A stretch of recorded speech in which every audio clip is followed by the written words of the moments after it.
so concerned about my language skills as well, my communication skills, but from the first day for me here, I found they are really awesome. Hi. How are you? Mohammed's ramp up has been quite fast. He was asking before he came and started, you know, what can I learn? What can I do to be ready?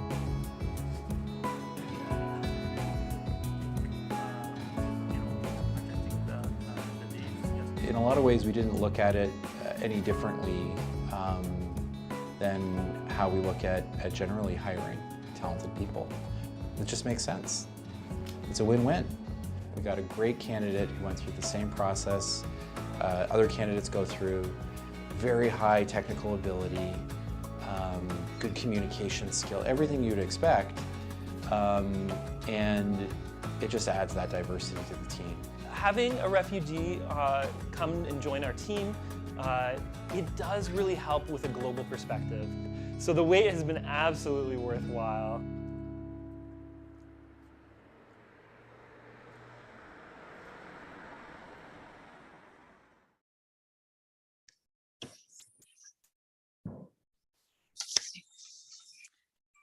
Welcome, everyone, to the official launch of the Global Task Force on Refugee Labour Mobility. Bonjour à tous et bienvenue au lancement officiel de l'Alliance mondiale pour la mobilité des travailleurs réfugiés. My name is Katrina Tapley. I'm the Deputy Minister of Immigration, Refugees and Citizenship here in Canada. Je suis ravie que le Canada accueille aujourd'hui cet événement virtuel en tant que premier pays à assurer la présidence de l'Alliance mondiale.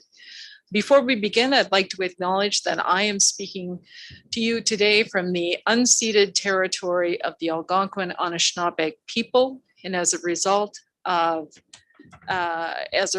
is our continued responsibility in Canada to learn about the true history of the land, be grateful for this land, and strive toward reconciliation with Indigenous peoples. We recognize that there may be different traditional lands of Indigenous peoples where you are joining us from, and we honor those Indigenous peoples as well. Comme cet événement est virtuel, des personnes du monde entier ont la possibilité d'y assister. And before I say more, peut-être I will now introduce the minister. J'ai le plaisir de vous présenter tout d'abord l'Honourable Fraser, ministre de l'Immigration, des Réfugiés et de la Citoyenneté du Canada et député de Nouveau-Centre, une région du Canada qui a directement bénéficié de l'apport des réfugiés qualifiés. Minister, over to you. Thank you so much, Deputy, and thank you to everyone who's tuning in or who's with us. I want to offer a special welcome to some of our guests who've joined us today. My friend and the High Commissioner for UNHCR, Filippo Grandi, is with us.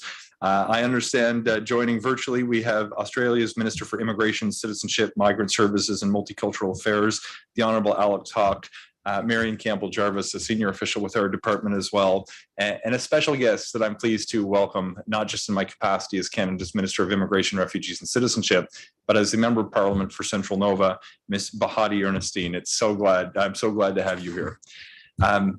Just a few months into 2022, and the world is witnessing and responding to record levels of forced migration. Across the world, tens of millions of people are displaced and searching for an opportunity to live in safety, something many of us too often take for granted. Le besoin d'un accès à la santé, au logement et des emplois durables pour les réfugiés et les autres personnes vulnérables se fait sentir de façon criante partout dans le monde. But I come from Nova Scotia, small town. It's a small province and we've got an aging population. And unfortunately, over the course of much of my life, a lot of people of my generation have left my hometown. Searching for opportunities to find a better life elsewhere in Canada or around the world. When I first became a member of Parliament, the challenges that we dealt with involved the closure of a local elementary school and the loss of a mental health unit at our major regional hospital. But over the last few years, we've seen extraordinary progress. We've embraced immigration and refugee resettlement, not just something we think is the right thing to do, but because we think it's necessary to sustain our communities. You may be familiar with some of the stories that come from my community, including the Haddad family, who's launched the now world-renowned success story of Peace by Chocolate. But in the same community, we have people running restaurants, upholstery businesses, award-winning playwrights that have come from refugees who've joined our community. And this growth has kickstarted a bit of a revolution with more of the young people who once left that are coming back home. You know, newcomers, in my experience, re-energize and bring vibrancy into smaller communities like the place that I call home. And the pandemic has highlighted even further the contributions of newcomers to our communities and our economy. We need to make sure that we support these individuals when they arrive. Now, there are, of course, challenges that come when you welcome large numbers of people into communities. I know one of the things that I see people writing my office about now is the need to build out enough adequate housing to ensure people have a place to live. But I can tell you, as an elected official, being worried about building enough services to accommodate so many people that are coming is a much better problem to have than seeing schools and hospitals closed because so many people are leaving. How we address some of these challenges is an important question, but it's really essential that we recognize the value that newcomers bring to our communities. And I think that immigration is critical to building not just a strong local economy, but a national economic future. And the numbers show this in Canada. In our country, approximately 1 in 5 of our population was born somewhere else. 1 in 3 Canadian businesses is owned by an immigrant. 1 in 4 healthcare workers is a newcomer. These figures tell us a couple of things. First, immigrants make up a substantial and economically powerful cohort within the Canadian demographic. And second, what I see is they are extremely motivated to make contribution to their new country and their communities. The High Commissioner will appreciate having just joined me for his first ever citizenship ceremony, just how enthusiastic so many of these newcomers are to make a difference in their new home. Our country is well aware of and indeed very proud of these valuable contributions, and we've got a long tradition of welcoming newcomers, whether they come as economic immigrants or as refugees. Dans tous ces cas, nous sommes déterminés à leur offrir du soutien au cours de la transition dans la vie dans un nouveau pays. Trouver un emploi fait partie intégrante de cette transition. Lorsque les nouveaux arrivants trouvent un emploi, cela leur permet non seulement de subvenir aux besoins de leur famille, mais également d'établir des liens avec la nouvelle communauté et d'y apporter leur contribution. The simple truth is, Canada needs the skills of refugees. At the end of last year, before the Omicron variant landed in our communities, we had a labor shortage that had more than 900,000 job vacancies available that local businesses need. And we're going to be in an ongoing and accelerated race for global talent in the years ahead. But my view is if we can identify this challenge, then we can find a solution to it. And this challenge of a labor shortage demands that we find more workers. Our solution is to find workers from all over the world because Canada remains a destination of choice and has the capacity to welcome newcomers to overcome these kinds of hurdles.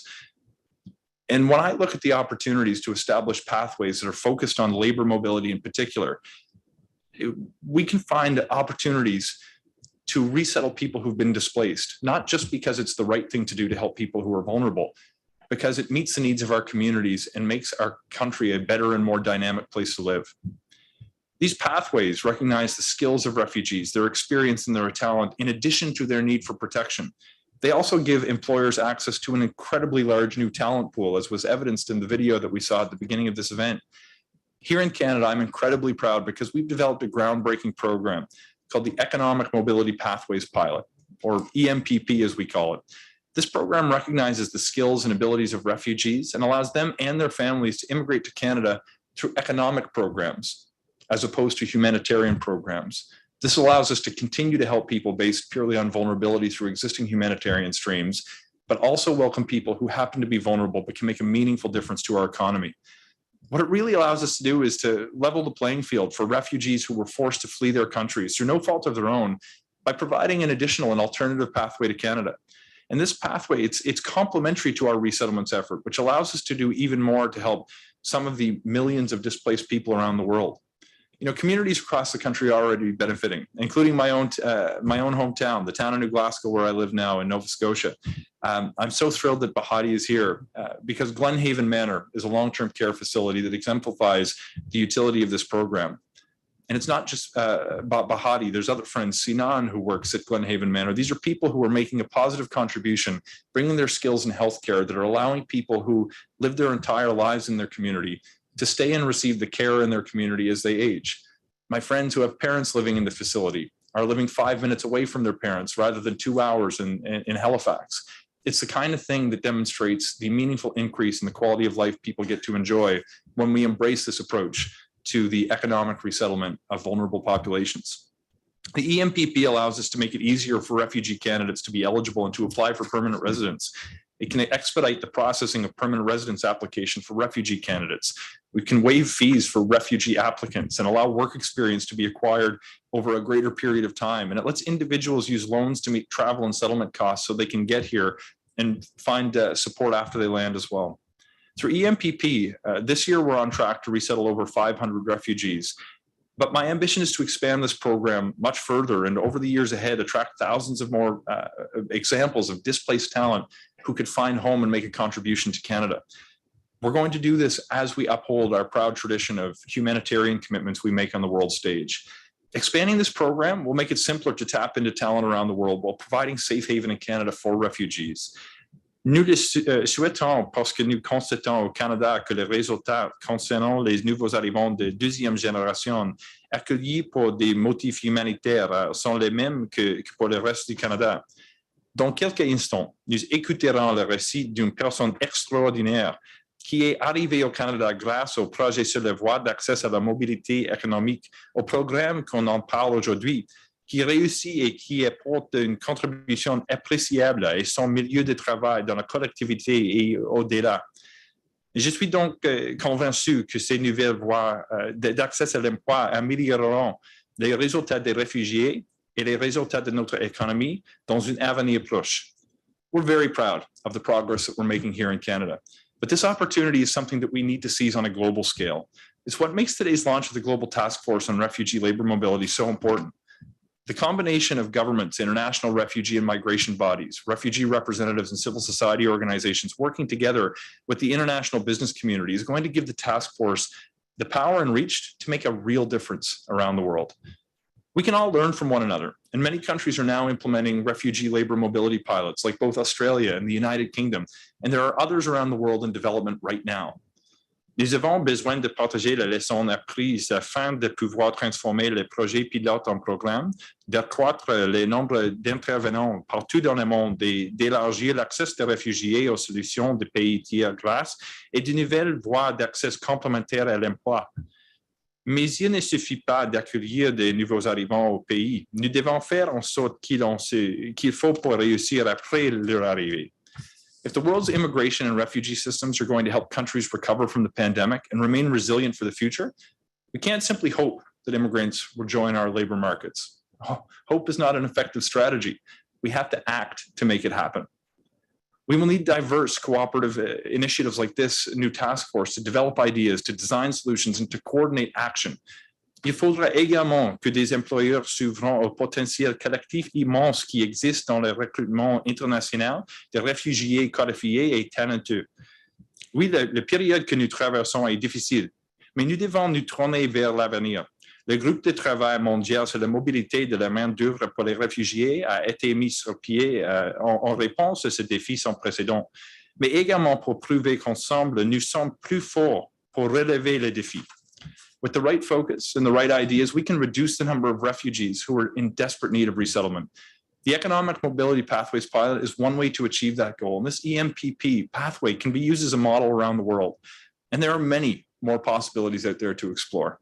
By engaging stakeholders who are already championing labor complementary pathways, and by encouraging additional partners to join us in implementing these new initiatives, the Global Task Force is going to help mobilize efforts and provide hope for millions of refugees on around the world.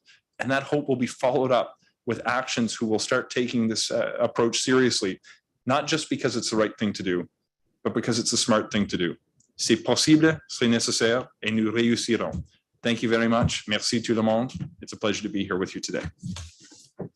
Thank you, Minister.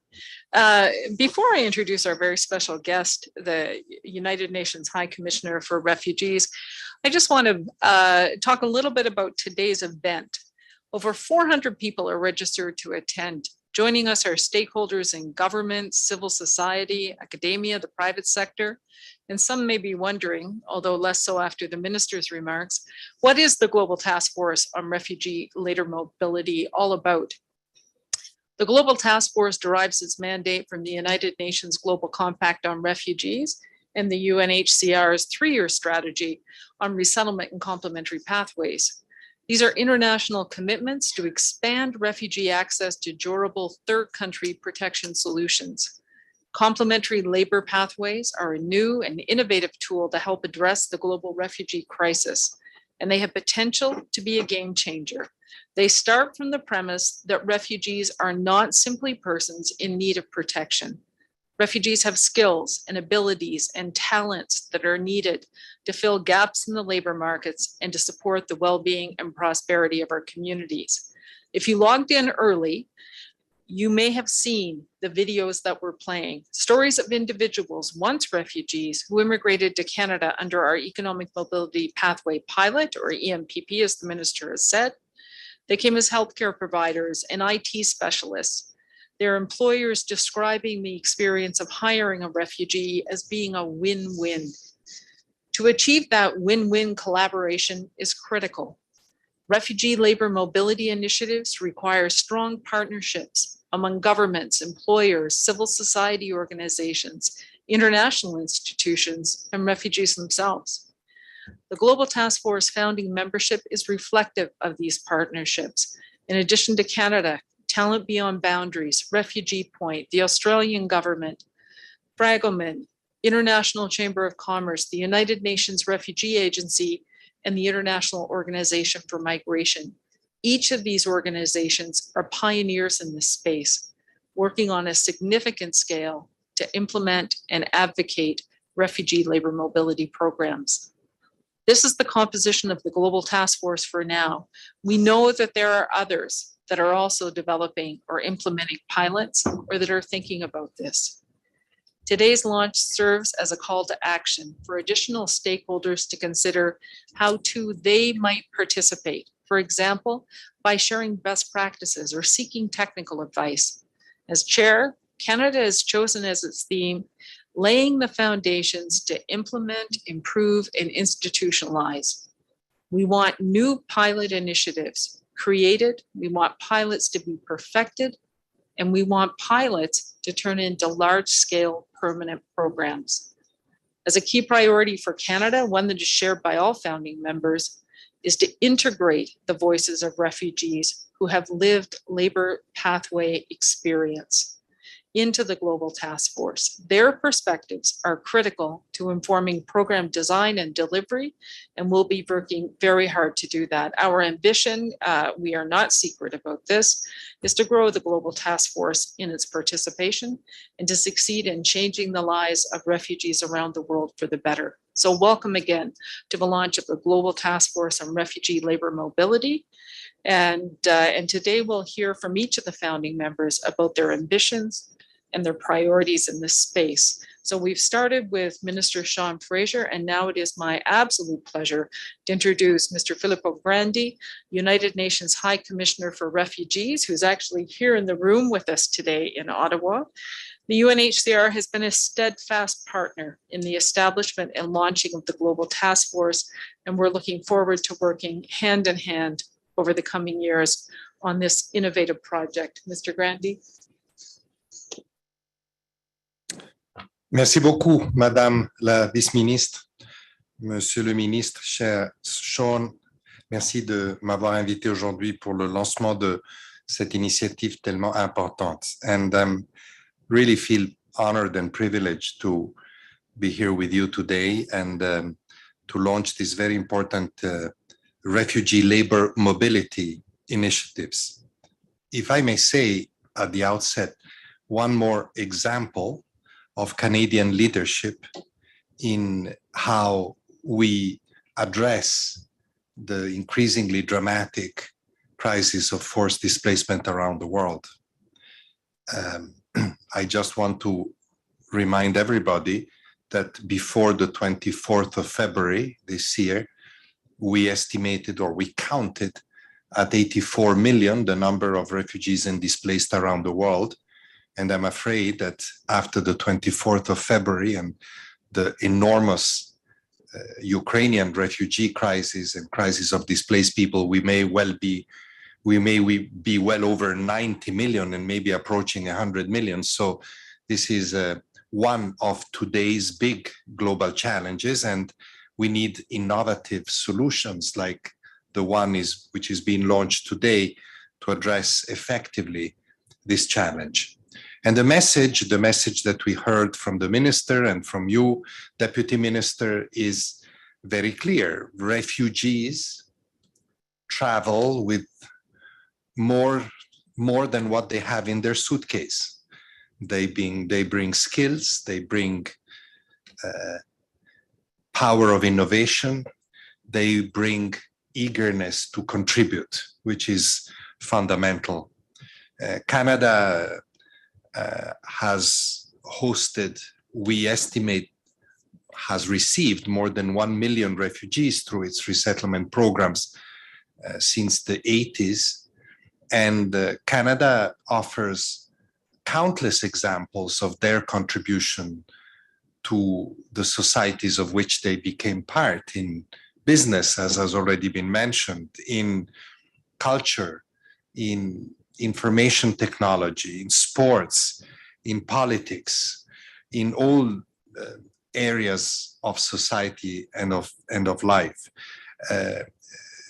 Fraser, Minister Fraser just mentioned that a few moments ago, I had another great privilege, which was that of watching I think you call it citizenship ceremony for new Canadians, for people that have chosen to become Canadian citizens and have received now citizenship, among whom were a number of refugees. And I have to tell you, this has been one of the most moving experiences in my life, to witness this extraordinary moment opening up a new life and enriching Canada, making Canada better and more prosperous and more forward-looking and more hopeful through the contribution of these people. So this we have observed all over the world, because we deal with refugees everywhere.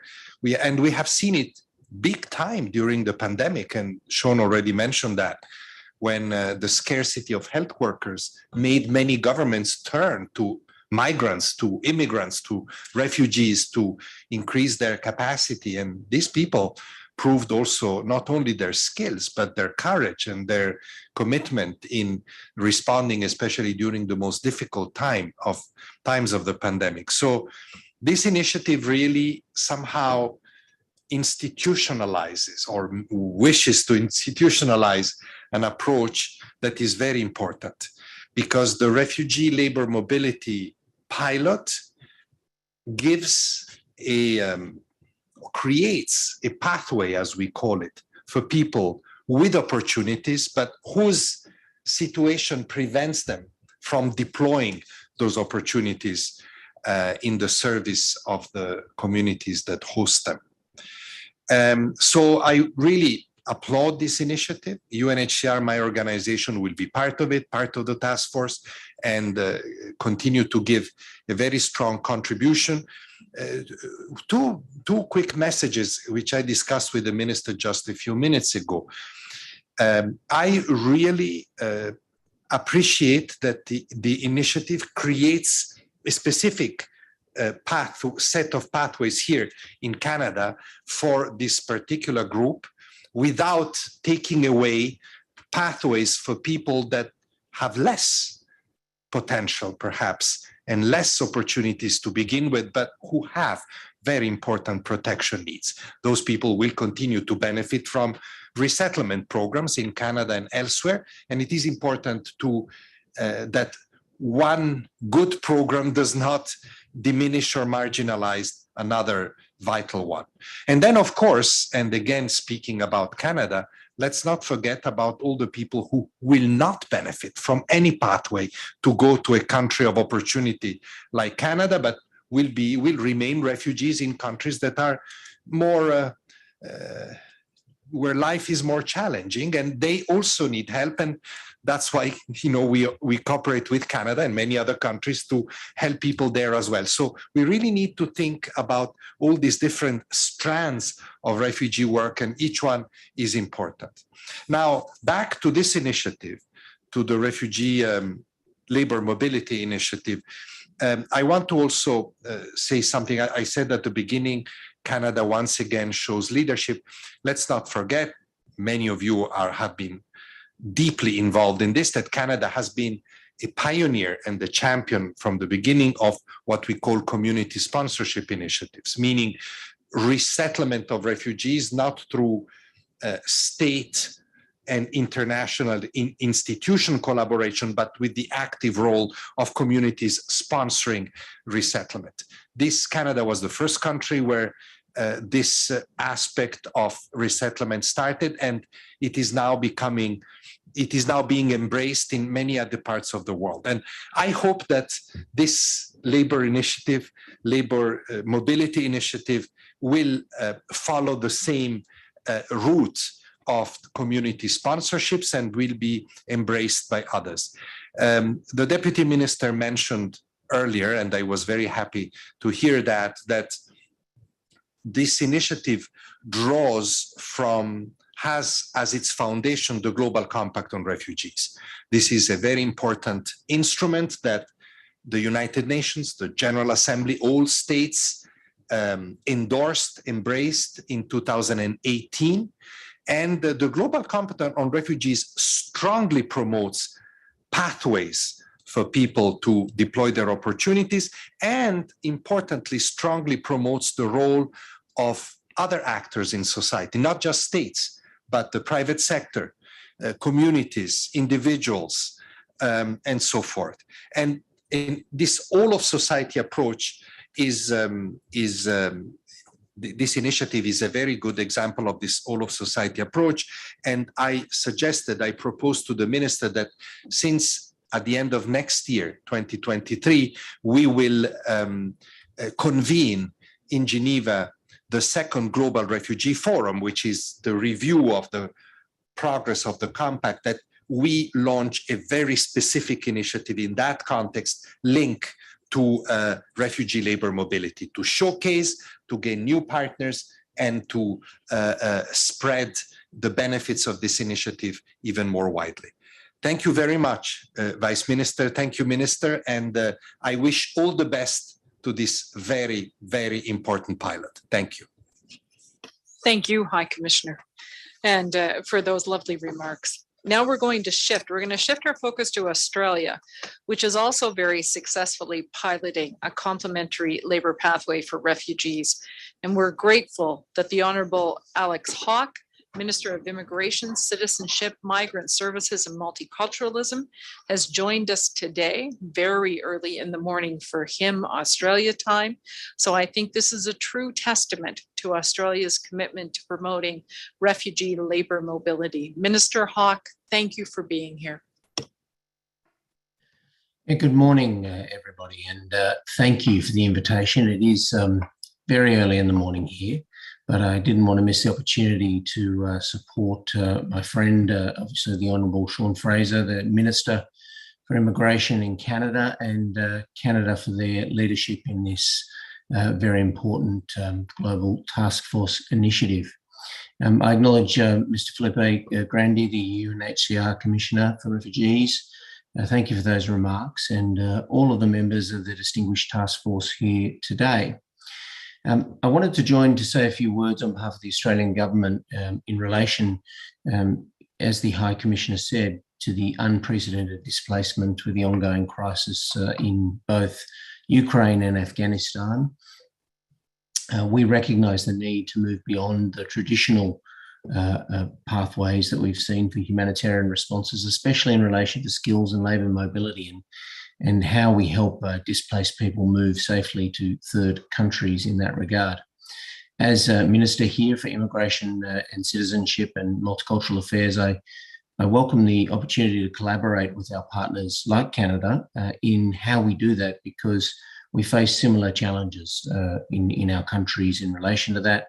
And it is truly a global movement to obviously break down those barriers for people who are seeking to work and integrate into different parts of our societies. Australia, as you know, has a long history of resettling refugees. We also have almost 1 million resettled since the end of World War II, and we continue to make a significant contribution to our migration program through the acceptance of refugees. This year, I was able to announce that the government in Australia has increased our intake from Afghanistan. We've added an additional one-off intake of 12,000, which takes our total commitment from Afghanistan to 31,500 refugees will come from Afghanistan to Australia over the next 4 years. We have the situation in Ukraine. At the moment, the government here has provided a temporary 3-year visa, similar to the EU and Europe, for temporary protection, but with permanent pathways attached for those people that come all the way across the world to Australia and take that safe haven. And while we've done that, we've given them the ability to work, to study, and to access our health and medical services. But that, of course, raises the issue of labour mobility again for those people that seek to move. And I'm very passionate, along with Minister Fraser, about this task force and what we can do together to obviously break down those barriers. And I also want to just take a moment to acknowledge what the UNHCR Commissioner for Refugees said there about Canada's leadership in relation to the community sponsorship program.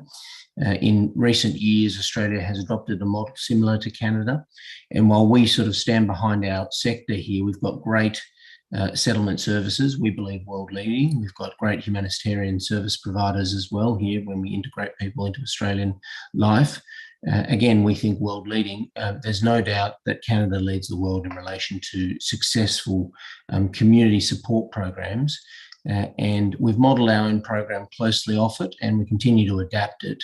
We've made more changes to adapt it so that we can provide people with better humanitarian and employment prospects, importantly, and obviously actively support humanitarian arrivals even better and integrate people more successfully into our society that we do accept. So we're introducing very soon the Community Refugee Integration and Settlement Pilot, our own pilot, to provide a broader, meaningful avenue for refugees to make a direct contribution, and the businesses behind them to do that, and the community partnerships behind that. It's drawing on the long-standing Canadian private sponsorship of refugees, and harnessing that. And look, we've already seen we've got our largest retailers in Australia who've agreed to take some thousands of Afghan refugees as employees, which is welcome. But we know, and Minister Fraser and I have discussed on previous occasions, that the challenges and the barriers can be systemic, not just relate to the goodwill of companies. And this means partnerships with our, not just business, but also our unions in both countries, our standards bodies, and certainly our skills and other labour technical departments of our governments and other parts of our system. And we're both very passionate as government ministers about how do we ensure those barriers are worked on in a way that is still safe in technical standards, but acknowledges the vital and important skills that people bring with them and the years of experience. How does that translate into our third-party countries in a way that leads to the best success for people and for families? So we're in our pilot for CRISP, we've got about 1,500 refugees settled in coming years through it. We're looking at that pilot to be extended, obviously, across our society as we expand our community sponsorship program similar to Canada's. And it's certainly an opportune time for us as a country and the Australian government to contribute to the work here of the Global Task Force on the Refugee Labour Mobility that has been initiated. So we welcome that in line with our commitment under the Global Compact on Refugees. We are piloting ways to provide durable, complementary labour pathways for refugees and other displaced people. And we think it's a very exciting time for us to do more in relation to that, and certainly work on what we can learn in collaboration with our partners. We've obviously got Talent Beyond Boundaries as one of our key partners. We've also launched a skill pilot in relation to skill pilot labour refugee agreement just last year as well.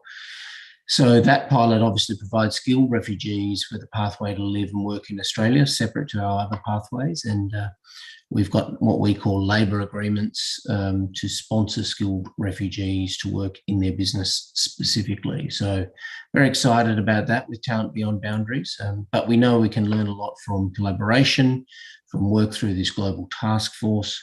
And we know the practical examples and the way governments and businesses and unions and other bodies interact and work together can be replicated and certainly learnt from. So very much looking forward to it. And we are working very hard in our own system to do as much skilled and technical work on upskilling programs, revising our approach to treatment of refugee skills. And I think that work is something I look forward to sharing and collaborating with all of the participants here on so that we can learn from each other. We rely on a large array of stakeholders, like everyone does, for successful resettlement and integration of refugees. We thank all of them. They provide the critical support, much of the knowledge and know-how, the international partners who provide us with safe travel, and obviously our world-leading settlement and humanitarian service provider sectors. We thank all of them as well. So as I see as complementary pathways become increasingly utilised, I think these support networks will be further called upon, and the partnerships we've got here today will be further called upon. And I thank you all for the work that you're doing. As we navigate through our pilots and we progress to, I don't want to say, but I will say, a more Canadian-like system with an Australian flavour, but certainly learning from Australia's Canada's great tradition of community support program. We will certainly collaborate here in the mission of this task force. I thank you very much for the opportunity to be here this morning, and I'm very passionate about this area, and I think we have great work to do here. Thank you. About Canada, and thank you for your very thoughtful remarks. Our final keynote speaker is really impressive. I have the pleasure of introducing Ms. Bahati Ernestine, who came to Canada last year as a skilled healthcare worker through Canada's EMPP. Not only has she helped fill a critical labour market need, but we are also privileged to have Ms. Ernestine working with us on the global task force representing RefugePoint, whose job is to ensure that refugees participating in labour mobility initiatives are sufficiently supported at every step of the process. Ms. Ernestine, thank you for joining us today from Nova Scotia. I turn the floor over to you.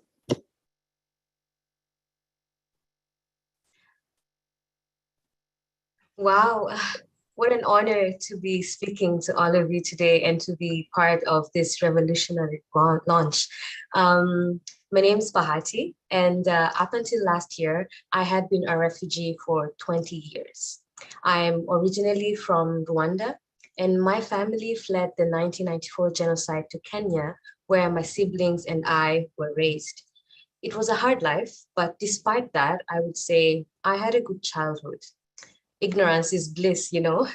Somewhere right now is a child who doesn't even know that other people eat 3 meals a day.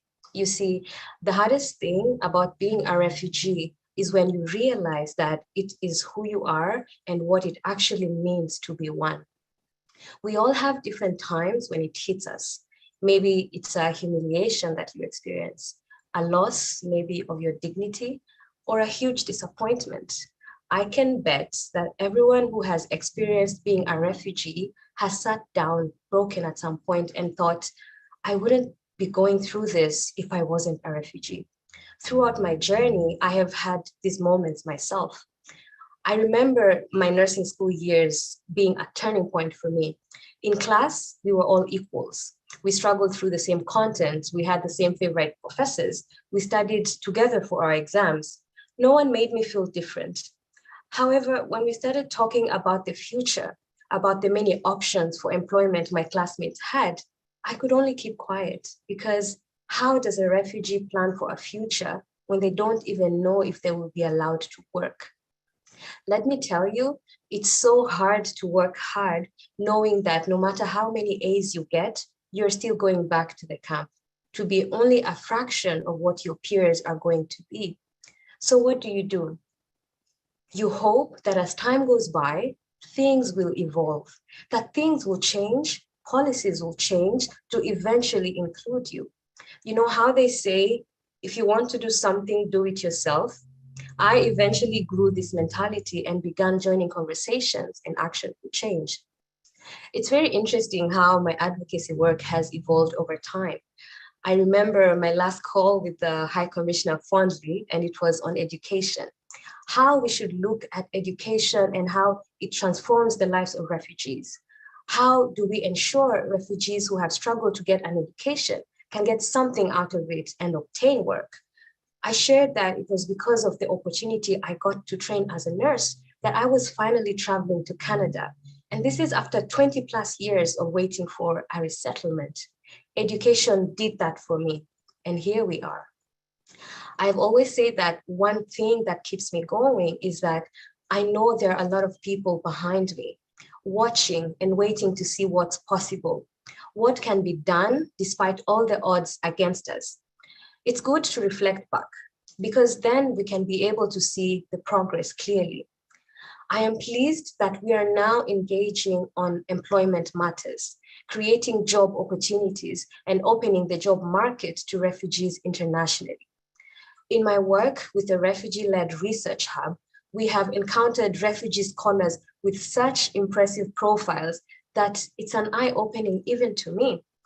I realized that the world is actually missing out on great potential workers. People like my dad, who trained overseas as an automotive engineer, but has never been able to use his skills for all these years because he's a refugee. What a waste of a brilliant mind. And I'm not just saying that because he's my dad. It's been a humbling experience, really, to go through the economic mobility pathway and to come work in Canada. I have met other amazing nurses that have come through the same project as refugees. And better yet, I have met so many other Canadian and international nurses.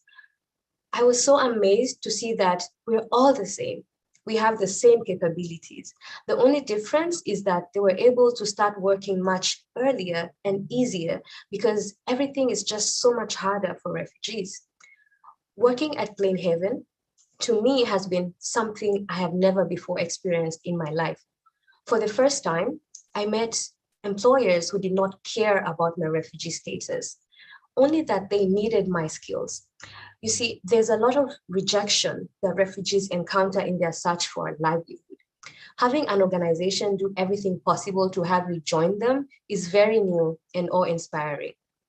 I'm very grateful that Canada has become a leader in showing the international community how to gain from refugee professionals and what they have to offer, that it's a win-win partnership, as Minister Sean has put it.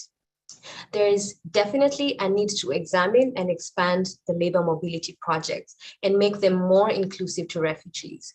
We need people at these tables who know what it's like to be a university student on a scholarship with no hope for a job after they graduate, even with distinctions.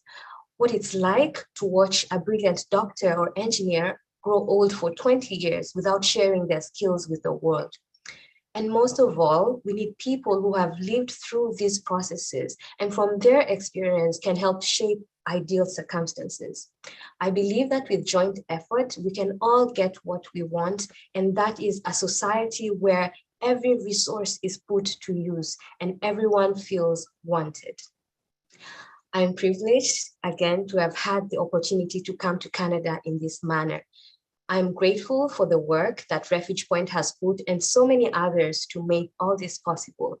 And now I am very eager to use my experience going through this process to work with RefugePoint and others to make improvements and contribute to making the opportunity available to more refugees. Things are now coming full circle. And I have the honor of joining hands with the other members of the Global Task Force to encourage people globally to join us and support us in this work. I really look forward to the work ahead, and as Jasmine put it, rolling our sleeves up and getting to work and creating more solutions for displacement together. Thank you. Thank you, Ms. Ernestine. As a fellow Maritimer, I could not be more proud. Thank you for that. Thank you to all of our keynote speakers for sharing your perspectives. After hearing from each of you, I don't think there can be any doubt in the audience as to the win-win proposition that refugee labor mobility initiatives offer. We're going to move now to the second part of our program, a panel discussion with Global Task Force founding members on the transformative potential of refugee labor mobility pathways. It's moderated by my colleague and friend, Marian Campbell-Jarvis. Before we begin, though, I'd like to show a video produced by our colleagues at Talent Beyond Boundaries, showcasing the experience of a refugee who recently arrived in Australia. Roll the video.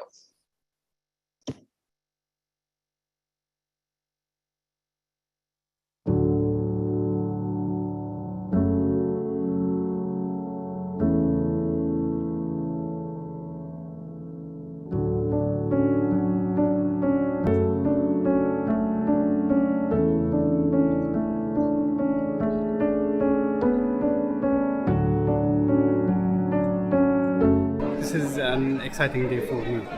It's been 2 years. 2 years.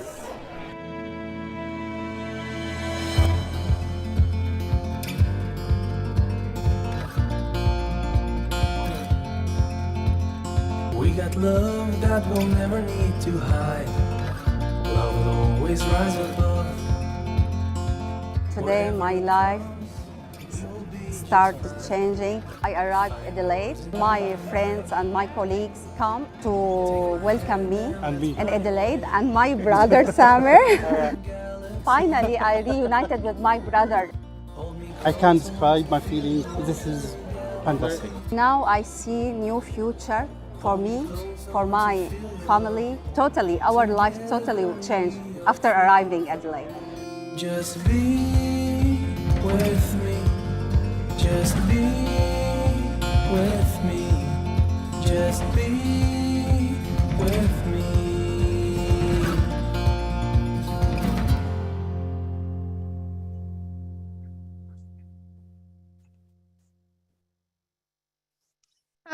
Good afternoon, good morning, good evening.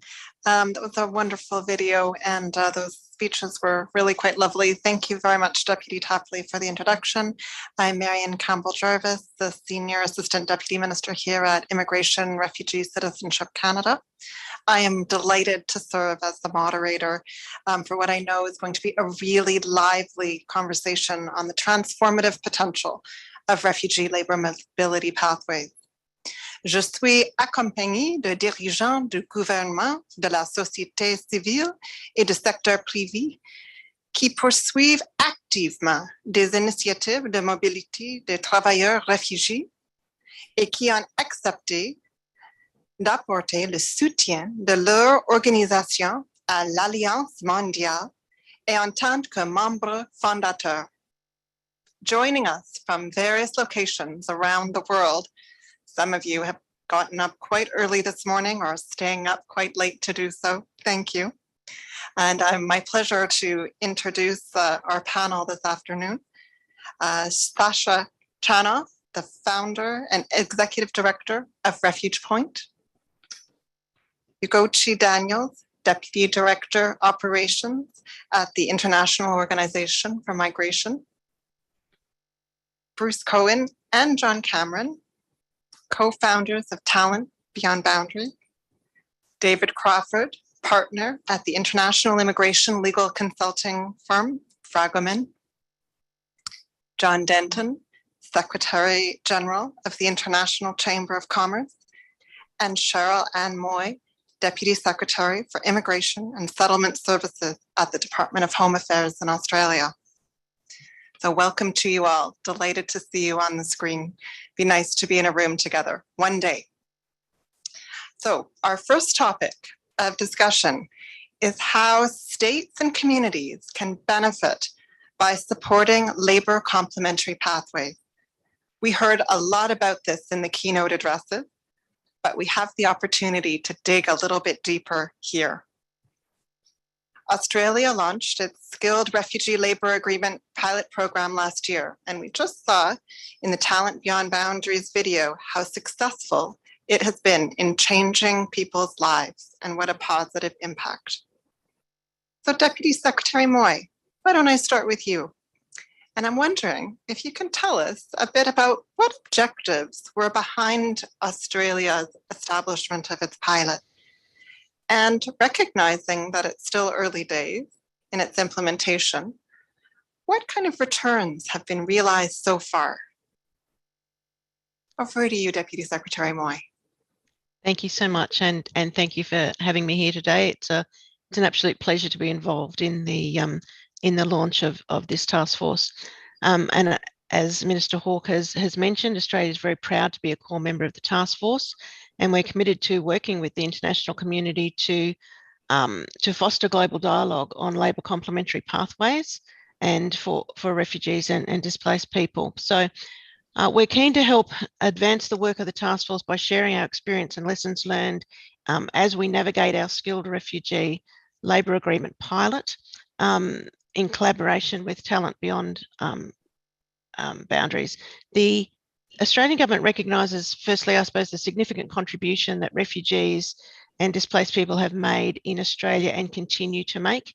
And in recognising that in many cases, refugees and displaced people bring to our country many skills and qualifications, the pilot was born from many much advocacy work and work through our 2018-19 Shergold review. And that review looked at integration, employment and settlement outcomes for refugee and humanitarian entrants.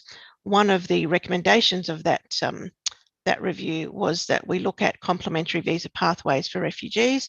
And as Minister Hawke has mentioned, we did look globally at what was being done and looked very closely at the Canadian model. So the pilot was launched in July 2021, designed very much in collaboration with TBB. And the 2-year pilot aims to provide skilled refugees and their families, as you would have seen in the video, with a pathway to live and work in Australia. So the TBB endorsed employers access the pilot by entering in a company-specific labour agreement with the Department of Home Affairs. And the pilot sits within our skilled migration program, and it's complementary and in addition, obviously, to the refugee and humanitarian program that the department manages on behalf of the government. So it's a very practical example of how businesses and business leaders in Australia can work with government and can harness the talent of refugees to address skill shortages and also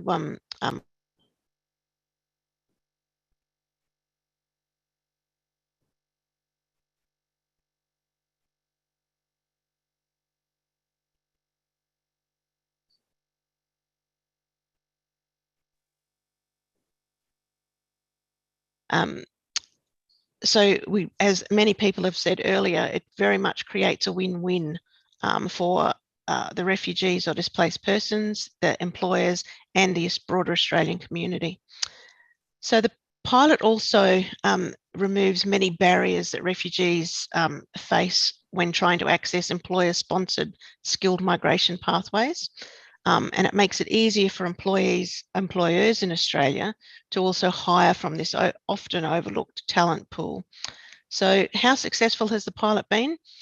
So to date, we have a lot of opportunities already provided to skilled refugees and Australian employers, and 16 businesses have labour agreements approved, and a number of refugees have already secured skilled visas to work in fields that I mentioned earlier, such as software engineering, civil engineering and management consultancy.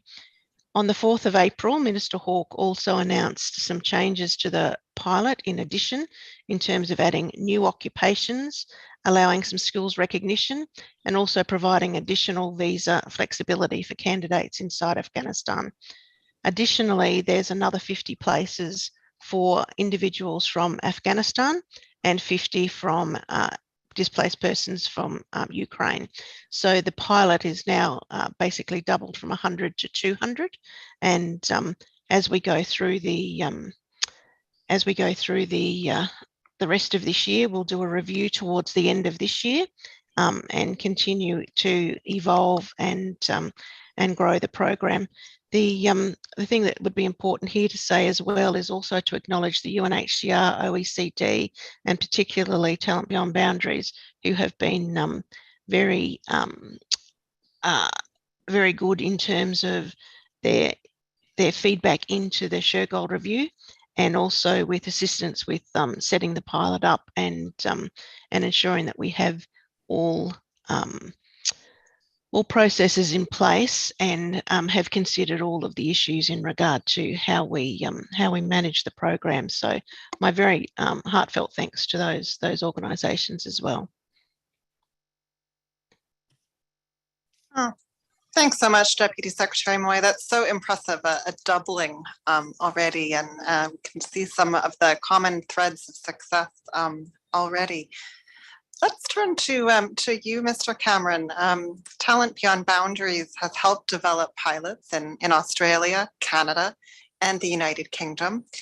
And I'm curious to hear a little more from you about what has been both the employer and community response to hiring refugees in these countries. Thank you, and thanks for your comments also, Deputy Secretary Moy and Minister Hawke. Look, I'll start with the similarities across those countries, Australia, Canada, and the United Kingdom. It's a simple but powerful idea, capable of attracting employer and community support across traditional divides, political divides, private sector versus charitable sector, government versus corporate. Talent breaks down those barriers. Talent is the lifeblood of successful businesses. Talent is the engine of successful economies, and talent can be the pathway out of limbo and into new productive lives for people trapped in a refugee situation. Once we've been given the opportunity of showcasing the talent we have available in our global database of refugee and forcibly displaced people, the response we've had from employers and communities has been overwhelmingly positive in all those countries.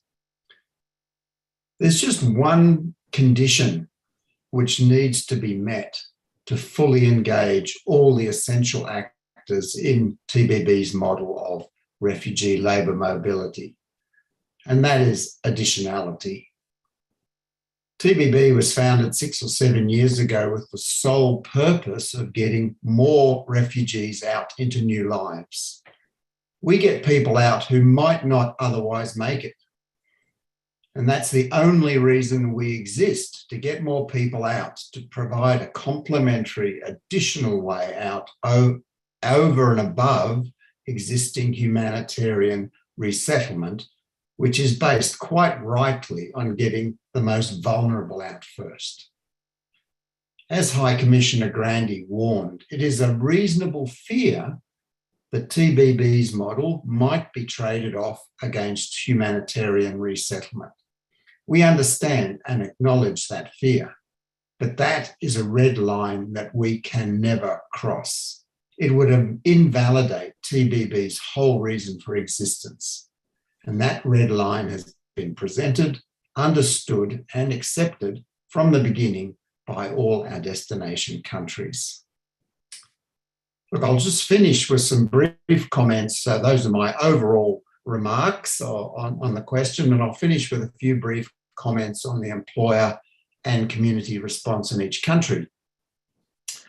I'll start with Australia. The Australian government provided early support, resulting in the very first candidates globally arriving through TBB's model in January 2019 to jobs provided by our pioneering employer, global fintech company, Iris. And the government is represented here today by Minister Hawke who continues the support of his predecessors, starting with our first pilot in 2017 under Minister Dutton. That led in, as the Minister mentioned and Deputy Secretary Moy mentioned, that led in July 2021 to the Skilled Refugee Labour Agreement, which was designed as a collaboration between TBB and the Australian Department of Home Affairs. And it was informed by the groundbreaking work, which I have to acknowledge, contained in two Churchill Fellowships by Churchill Fellows Steph Cousins, currently TBB's Global CEO, and Marina Brizar, currently TBB's UK Director. So that's Australia. Canada has a long and proud history in the refugee space, and the Economic Mobility Pathways Pilot, EMPP, as mentioned earlier, was launched in April 2018. And I hope you caught the inspiring videos showcasing EMPP candidates as you checked into this event.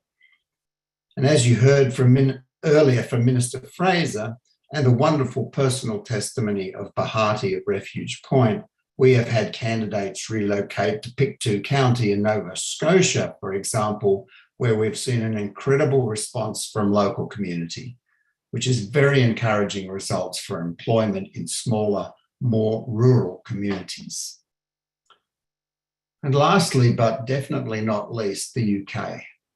UK is our most recent destination, but has rapidly become our most successful destination in terms of numbers, testing and proving our ability to scale.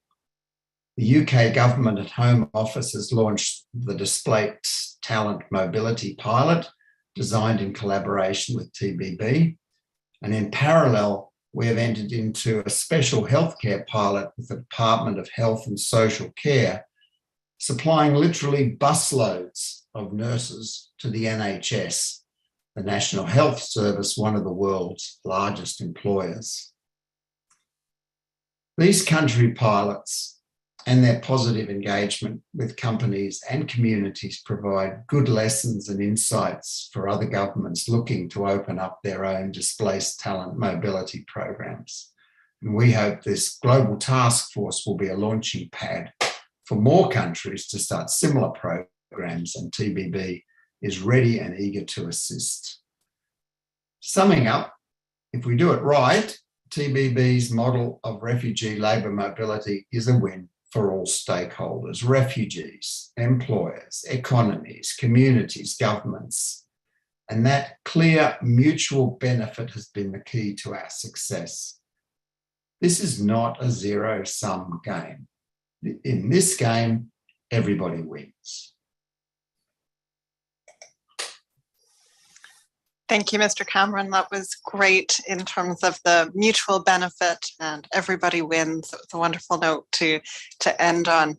We heard a little bit about the importance of addressing some of the skill shortages and talent being the lifeline. I think that's a perfect segue into the role and perspectives of the private sector, and hearing more about what employers are saying about refugee hiring. Secretary General Denton, the International Chamber of Commerce has an extraordinary global network of corporate partners. And I'm curious to hear more about what opportunities you see and hear about from companies regarding labour refugee pathways and the hiring of refugees. And is there more scope for governance to enable these programs? First of all, thanks very much for the opportunity to participate. Personally, I've been heavily involved in working with the UNHCR all my professional life. In fact, I founded Australia for UNHCR 22 years ago and took it from raising 200,000 to more than 50 million a year. That tells you that despite what's often described as the politics of Australia, citizens in Australia have always been open-hearted and generous towards those who actually suffer most and actually seek to build a better life. And that's really the story, I think, of what I've always been involved in. That's one of the values that I brought to the ICC. The ICC, by the way, is actually a principal private sector partner for the UNHCR. And in fact, I'm working with Filippo at the moment as I've been appointed by the Secretary General. And it's the first time ever that the Secretary General has appointed a private sector player as a structural part of the UN's Global Crisis Management Team on the Ukraine crisis. And I think that tells you a little bit about how the view of the private sector and the importance of the private sector is now being seen in solving great global challenges. And I've always advocated for that. The global multilateral world is richer when the private sector is involved. By the way, the global world is richer when Australian accents are actually heard often within it as well. I think actually always adds something to the dialogue. But what's really interesting for us is that in this great global challenge, which we see of displaced persons, as Filippo said, we're now looking at close to 100 million. I mean, we are deeply involved in the Ukraine. I have actually just, I'm working very closely with Ukrainian business to try and keep it alive. It's a piece that people forget about. And I call on the ministers present or who were present, and when it's reported back to them, not to forget that if you allow the business community in the Ukraine to collapse, which is what is happening, then you are actually ceding territory, ceding the economy of the Ukraine to the invaders. It's very important to keep the SMEs and the business community going. It's as important to ensure that the refugees from the Ukraine, 80% of whom are women and children, who are the families of those left behind, are not left stranded. Acts of generosity are great, but this must be durable. And so durable humanitarianism is something that we work very hard on at the ICC because we think the private sector has a role in that. We think the private sector has a role in this issue of the great dislocation of people and actually helping people find meaningful livelihoods. And we're very pleased as part of the commitment we give to UNHCR, but actually as part of the commitment we give to citizens globally to work to improve their lives. And we do think the Global Mobility Task Force is actually a very worthwhile endeavour. Frankly, we'd like to see it go faster and bigger and stronger. I hear the numbers, but then you hear the numbers in the context that Filippo provides. 5,100 will not actually shift the dial. We are responsible at the ICC, for example. We were in Afghanistan. We stayed in Afghanistan, unlike others.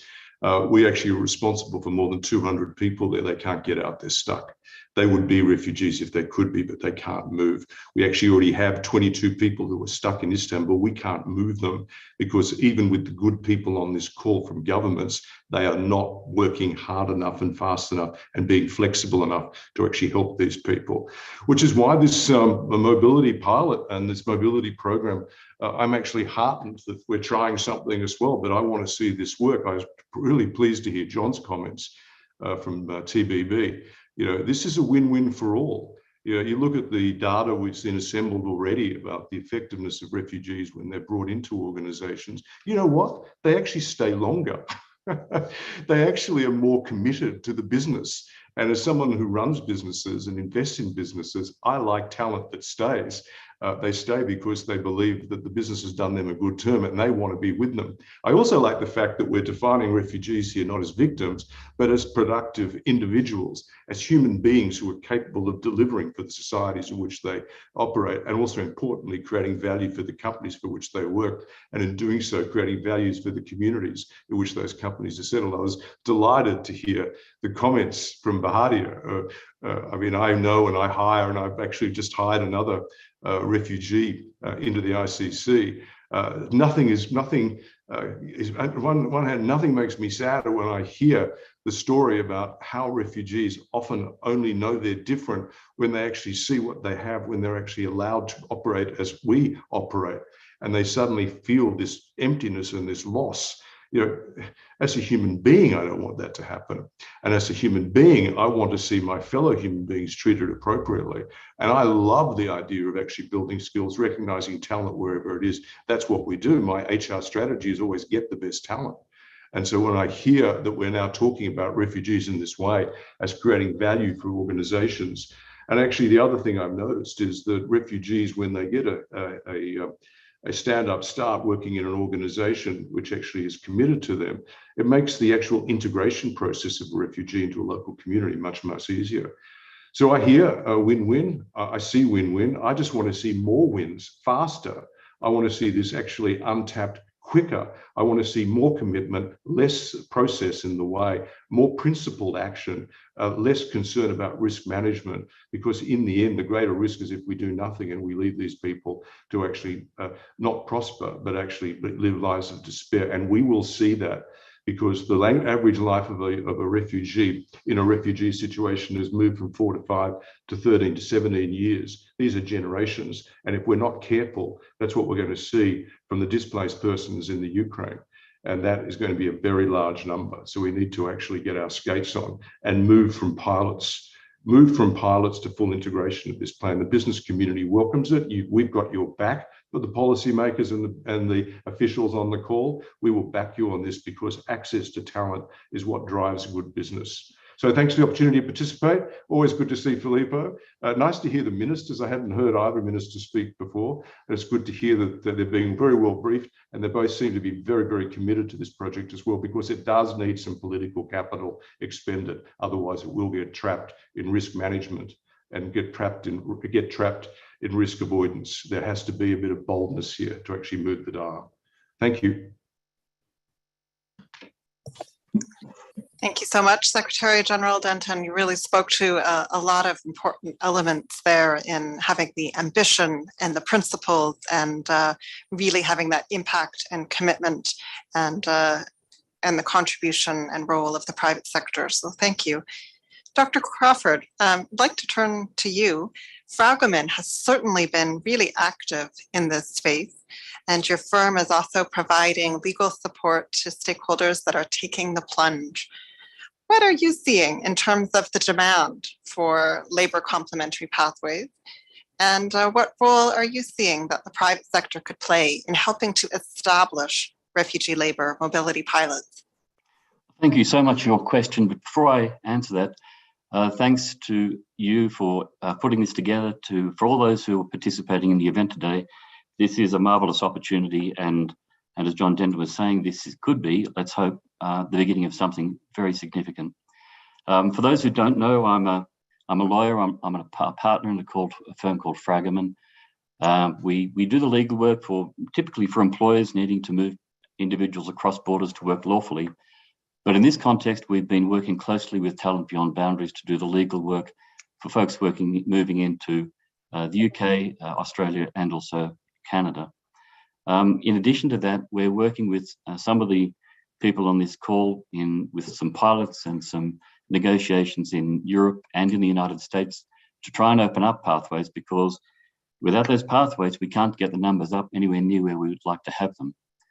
While I'm based in Canada, just so that you know, our firm moves individuals into more than 170 countries. We've got 55 offices around the world and more than 5,000 staff. But to answer the question, and a lot of my remarks will really reflect the employer perspective. We work with many multinational businesses, many small businesses, and many in between size.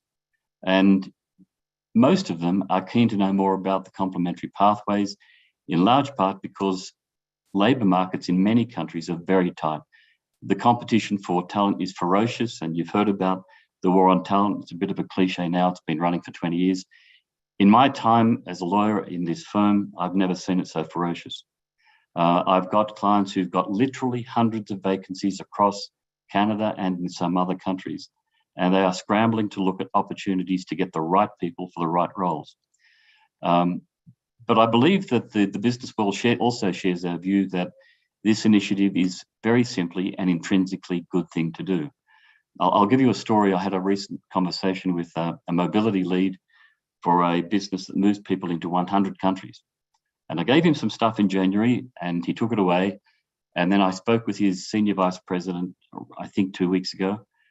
And the call was very simple. He said, we want to get involved with this. We've got too many vacancies, but also we want to make a positive social impact. And this is the right way to do it. So it's a very practical thing, but it also has all these other benefits that John was talking about earlier. If we think about it though, and some of my remarks might echo earlier comments, there is a hurdle when we use the word refugee. too often it's assumed that this is a humanitarian project. This is not the case. The people we work with emigrate based on their skills and experience. They compete for recruitment. It's just like any other person. They have to fight for their job, to win the job, and then create the opportunity for themselves and their families. For those employers who are on the call, particularly the larger employers that might have larger organizations and structures, I see a lot of this being battered around between the talent acquisition people and the mobility people, and maybe the CSR folks get involved, and general counsel. My suggestion to you is think about what you might normally do, because what typically happens, we have these conversations with larger businesses, and they think, well, this is new and interesting, but gosh, how do we make it work? And what we've tended to see is employers will try 1, 2, 3, maybe 4 cases, just to see how it goes, just to see how the individual refugee goes, and they find it's all right. And then after a period of time, they realize this is just another source of skilled immigrant, and they try and fit it into their normal recruitment processes. The more that can happen, the more that we can succeed with this, particularly with the sort of business that can use this sort of possibility, this potential across many jurisdictions.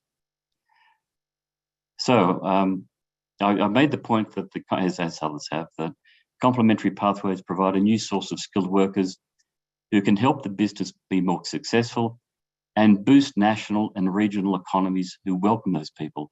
It is not just about the employer. There are economies that are clearly going to benefit, and anybody can plainly see that. If I can make a comment for the sovereign states present on this call, if I was to make an appeal on behalf of the employers, it is very simple. The critical issues they want are to make the pathways user-friendly.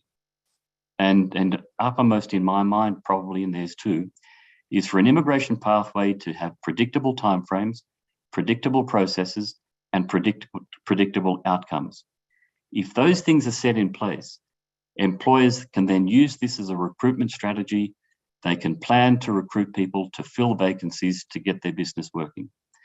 If those things can happen, I can tell you that without hesitation, employers are going to be very enthusiastic.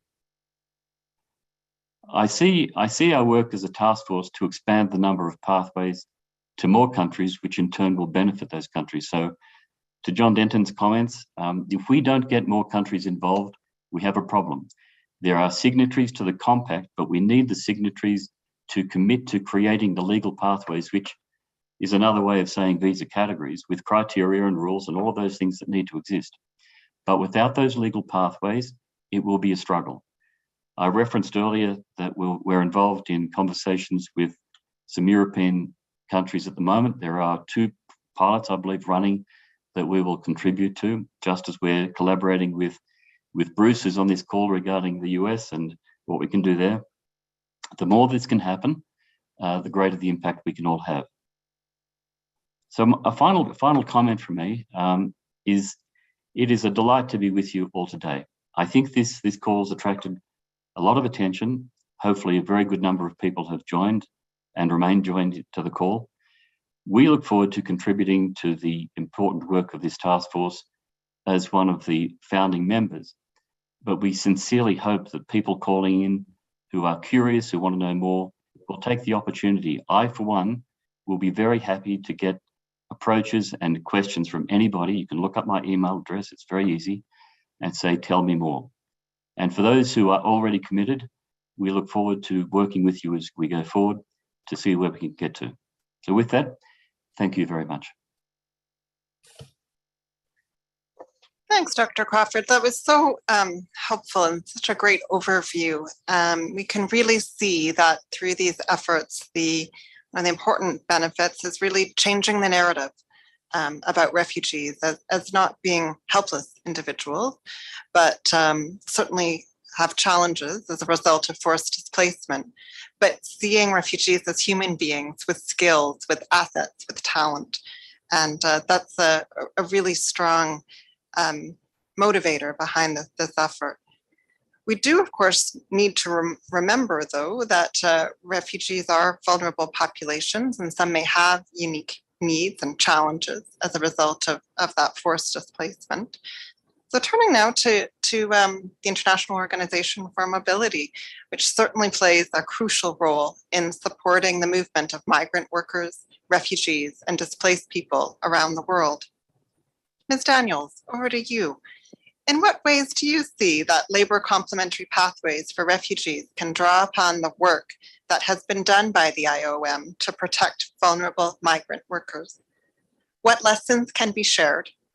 And what do you think that the international community needs to do to grow refugee labour mobility programs safely, deliberately, and thoughtfully? Thank you. First of all, IOM thanks the Government of Canada for convening a global task force on this topic. We're really pleased to be a founding member, and it's an honor for me to participate in this panel discussion.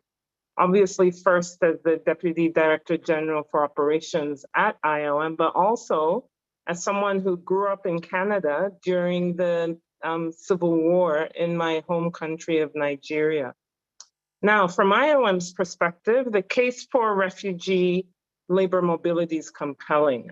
ILO estimates that there are nearly over 170 million labor migrants at any given time globally, many of whom, as we know, have undertake vital jobs in key sectors, and these jobs improve the lives of people and economies of their host countries. So if a portion of such positions were made equally accessible to refugees, we could make some progress towards finding a durable solution for the millions of the world's forcibly displaced people. However, as simple as the equation is, turning this idea into reality is complex and it's challenging. So from IOM's 65 years of experience in the field of refugee settlement and labor migration, means that we have an unparalleled understanding of both the humanitarian needs of displaced populations and the challenges of making regular labor migration pathways work for every category of migrant, including the vulnerable ones. So I'd just like to flag a few challenges that we need to address in regular labor migration pathways as we expand the access of highly vulnerable individuals and groups, including displaced populations, to these pathways. So the first challenge is ensuring ethical recruitment and that the recruitment fees and costs migrant workers often have to pay to access jobs. These fees may amount to several months or even years of hard-earned wages, placing migrant workers in de facto debt bondage and at heightened risk of abuse and exploitation. Now, through the IRIS, Ethical Recruitment Initiative, the International Organization for Migration, in partnership with employers, responsible recruitment agencies, civil society, and participating governments, is supporting the recruitment industry move towards an ethical recruitment model based on employer pays principle. Building on this initiative, in 2020, IOM member states launched the IRIS Global Policy Network, which brings together leading policymakers and regulators from around the world to improve recruitment, regulation, enforcement, and protection of migrant workers. We'd really like to thank the Government of Canada for playing such an active role in this process, and of course, welcome other governments to become engaged. Ethical recruitment must be a cornerstone in expanding labor complementary pathways. We need to ensure that recruitment mediation is well regulated. Another area of concern, and previous speakers have spoken to this, is the persistent undervaluation of migrant skills and work experience in developed economies. Migrants often fill jobs for which they're overqualified and are more likely to work in low-paid jobs compared to native workers. This is not only a waste of human capital for host nations, but also puts migrants at increased risks of poverty. And coincidentally, I'm just coming from a forum where I had the opportunity to meet with many migrant leaders, and they consistently talked about the challenge of what they call labor waste that they had to experience for many years, and in some cases decades, before they were able to really get jobs that matched their skills. As IOM, we advocate for skills mobility partnerships to enhance procedures for skills recognition, improve skills matching, offer opportunities for reskilling and training, and address prejudices on the part of employers towards foreign work experiences and qualifications. A third concern is ensuring that retention of talent in labor pathways. And this has also been spoken to by previous speakers. Offering good quality jobs is an important but not sufficient condition for talent retention. Migrant workers and their families are more likely to invest in communities where they feel welcome and have an ecosystem of support. Tailored pre- and post-arrival orientation and early integration support are therefore excellent investments and have been shown to reap benefits in terms of greater satisfaction and investment on the part of migrants, broader acceptance of labor mobility pathways by local populations, and increased value and stability for employers. And I think that's what, as previous speakers mentioned, we would call a win-win. IOM has long-standing programming experience in developing and delivering orientation programs, both for refugees, displaced people, and labor migrants, and can support these efforts operationally and technically. Now, these are just a few reflections on some of the challenges and potential solutions for us to consider as we discuss expanding the access of displaced populations to labor migration pathways. And at IOM, we really look forward to working with the Global Task Force and finding collaborative, innovative, and win-win solutions to these challenges. Thank you. Thank you so much. That was just great in terms of the collaboration and the innovation, being eyes wide open to some of the challenges, but also the ecosystem of support that can really offset and mitigate some of those challenges. So thank you so much. That was really terrific. We've talked a lot about partnerships through all of these remarks and our interventions. And I wonder if we can drill down a little bit more into partnerships and the role of civil society. So like the IOM and of course the UNHCR, civil society plays a crucial role in supporting refugee populations in need. Talent Beyond Boundaries and RefugePoint are labor complementary pathway trailblazers, helping governments to set up pilot projects, working to identify and match refugee talent to employers, organizing community supports, and supporting that integration process. It's hard work, worthwhile work, and with many moving pieces. Mr. Cohen, I'd like to turn to you and hear about the role of partnerships and how important they've been for Talent Beyond Boundaries in establishing your programming. And how important and what role will these partnerships have in scaling up that work? Thank you, and thanks to all who are involved in the task force. Thanks to the Government of Canada for hosting this meeting. Partners are fundamental. It's essential. We first had to earn the trust and participation of refugees, skilled refugees, who are our most fundamental partners. To get away from that false narrative of all refugees only needing and working with people who are eager and more than capable of lifting themselves out of displacement if merely given an opportunity to participate in skilled migration. Our model is driven by our employment partners. As John said, private sector employers have the jobs and are the key to expanding this program. It is their needs and willingness to hire displaced people once they are no longer an invisible and inaccessible population that will drive refugee labor mobility to scale. We've worked with individual companies, large and small, employment partners, our friends at the Fragment firm, with local chambers, and now with the International Chamber. And business is ready and willing to expand these efforts. A critical link is visas. And the governments of Canada and Australia have been leaders in this. The UK has been fantastic of recent times, but we need more governments to become engaged and show flexibility and commitments to this new solution that benefits so many. In terms of scaling,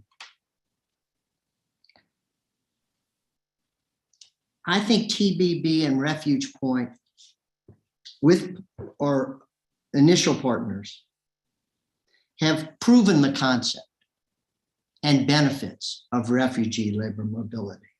And I'm here today to invite others to join in these efforts and to use this task force as the vehicle to do that.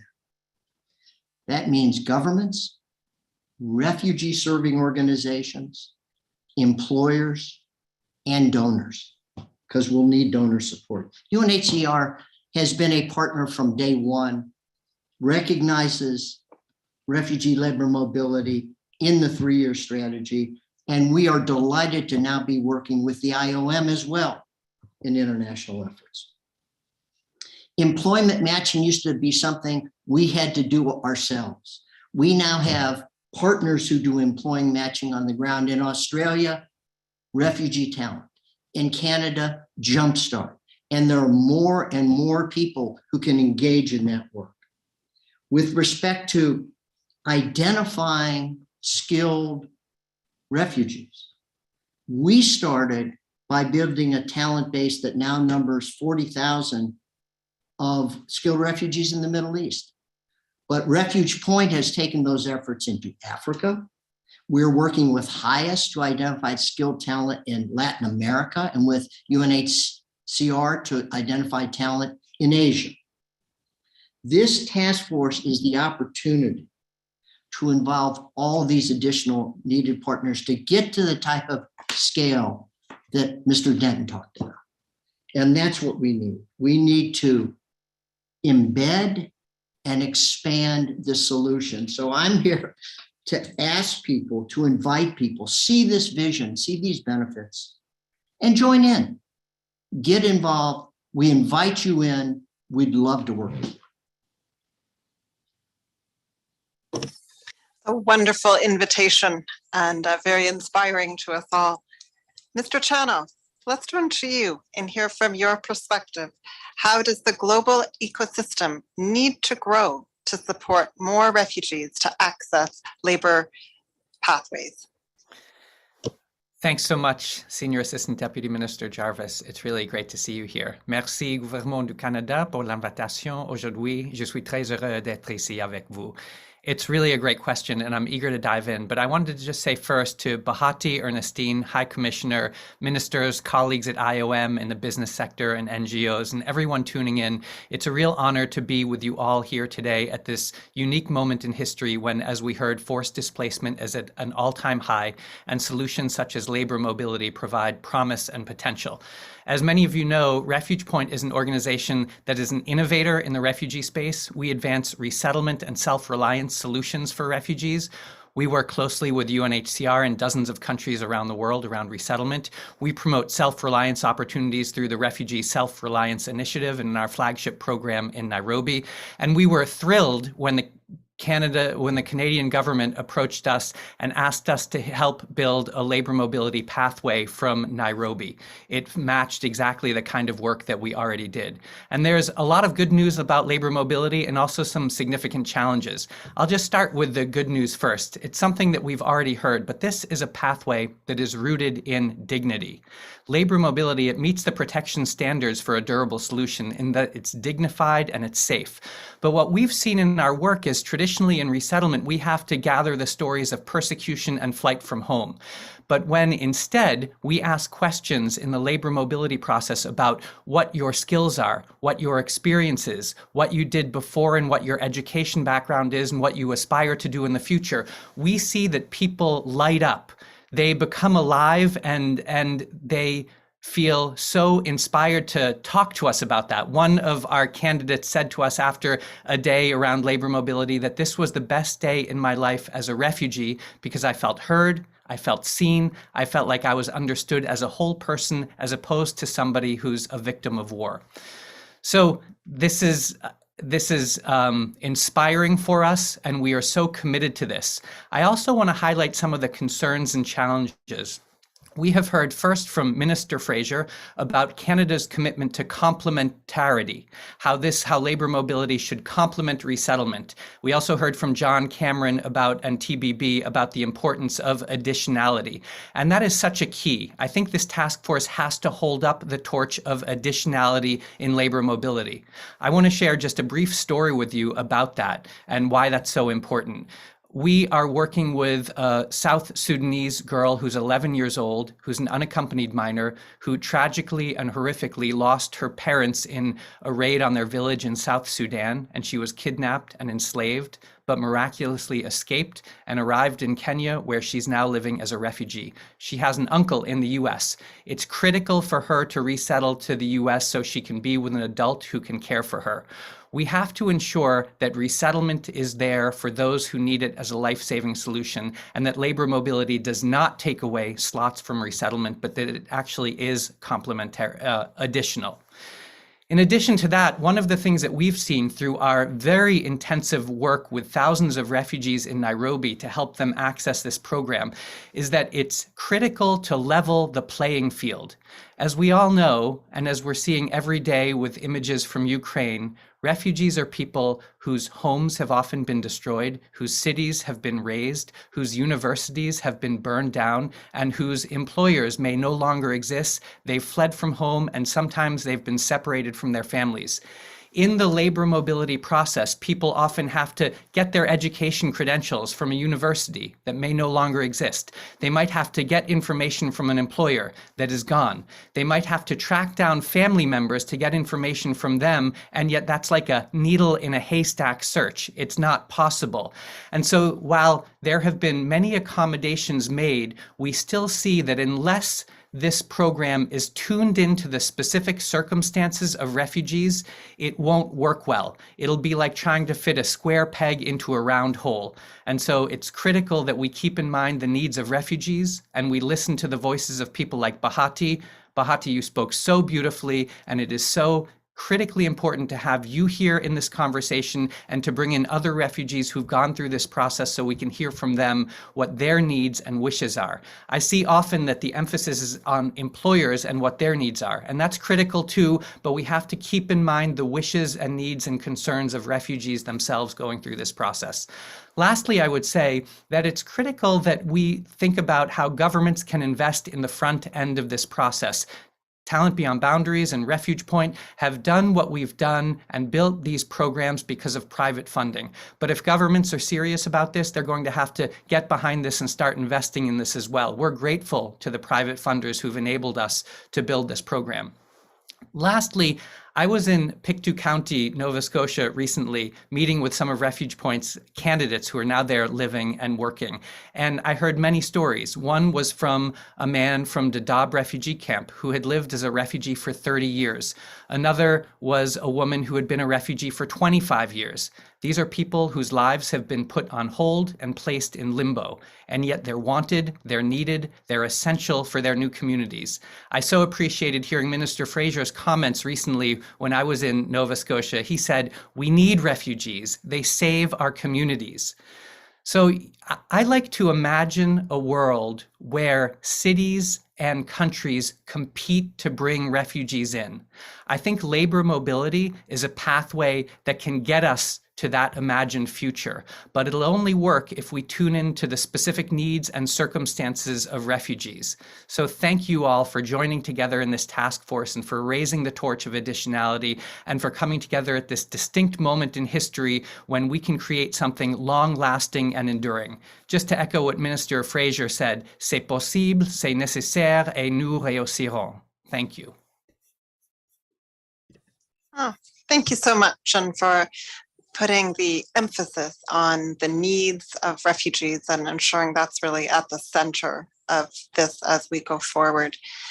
What an incredible panel and so many powerful and thoughtful interventions. I think a few points that I really noted was the emphasis on complementary pathways as additional, and that in fact, the role of resettlement also needs to grow and expand. But these pathways offer potential to be that additional piece. And what a great concept, Mr. Chanoff, in terms of maybe we can be competing for refugees to come and save our communities. We also heard a lot about economic benefits. And Bahati Ernestine started us off in the keynote speaks about saying not wasting brilliant minds. That those brilliant minds make economic contributions in our communities and address skill shortages. And that talent is really a lifeline for business and employers. In figuring out a new complementary pathway, we heard about how we really are trailblazing and we're figuring it out, and it's a lift. And what do we need to support that? Well, I think I heard that we need to have user-friendly processes, some flexibility, but at the same time, those processes need to be principled and have at the center the needs of refugees, informed by the experiences of refugees themselves. We need to have welcoming communities and supportive ecosystems to support effective and positive integration in our communities. Some important keywords that I'm taking away: bold vision, partnership, commitment, and the need to embed, expand, and scale up.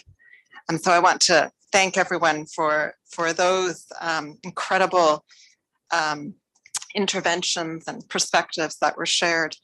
We're nearing the end of our event, but last but not least, I would like to invite David Manicom, the Special Advisor for Resettlement and Complementary Pathways at the United Nations Refugee Agency, to deliver some closing remarks. David, over to you. Thank you, Marianne. I hope everybody can hear me clearly. I think I've been at a few events where closing remarks were less needed, so mine will be few. Everything that needed to have been said has been said. I want to repeat a couple of them because I thought they were particularly striking. Bahati saying, it's hard to work hard if you can't see your future. You know, what do your A's mean? I was really fond of two words from John Denton: more, faster. And a pithy little phrase from Sasha: a pathway rooted in dignity. I kind of think if we put those three comments together, we'll see what our task is. No one wants to be known by only one facet of themselves or of their life story. No one wants to have the label of refugee as their only label. I guess we even got to be a little bit careful talking about skilled or talented refugees in our work on employment pathways, since all refugees have skills and talents. But at various times and places of their dangerous journey, some refugees, lacking safety for themselves and their families, lacking freedoms and futures and avenues for their dreams, do have the particular desire and ability to find safe homes through employment and contribute to the workplace needs of our employers and our communities. Will we give them the opportunity to fulfill one of the most profound of human needs, the need to contribute? It's perfectly doable. The employers are ready. The refugee workers are ready. And as for states, It's more complicated. States need to do their part. We can spend billions of dollars every year helping refugees stay alive, be nourished, perhaps have somewhat safe shelter, maybe some education of some sort for their children, or we can welcome their particular skills and talents, their dynamism, their energy into our communities as employees of our companies.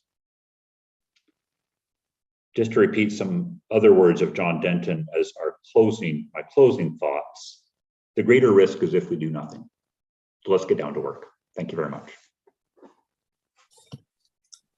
Thank you so much, Mr. Manicom. We heard the more, faster call to action, and also that human need to contribute, and I would add also to belong.